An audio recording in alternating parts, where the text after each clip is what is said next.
আজকে এসআইআর ঘোষণা হয়ে গেল এবং আজকে রাত্রি 12টার পরে এসআইআর শুরু হয়ে যাচ্ছে।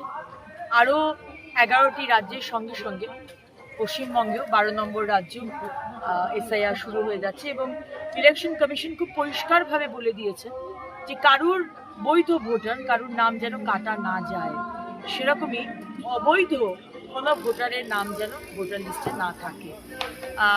বিএলওতে ট্রেনিং শুরু হয়ে যাচ্ছে এবং 4th নভেম্বর অবধি এই ট্রেনিং চলবে এবং 4th নভেম্বরের পর থেকে কাজ শুরু হয়ে যাবে।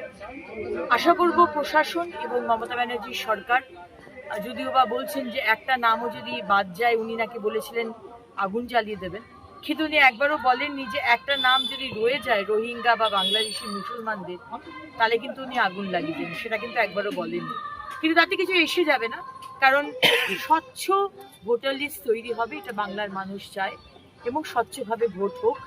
আশা করব ফেব্রুয়ারি মাসের 7 তারিখ যখন এই পুরো প্রসেসটা কমপ্লিট হওয়ার কথা, বাংলার মানুষ এবং আরও 12টি রাজ্যের মানুষ তারা যেন স্বচ্ছ ভোটার লিস্ট পায়। অনেক অনেক ধন্যবাদ ইলেকশন কমিশনকে।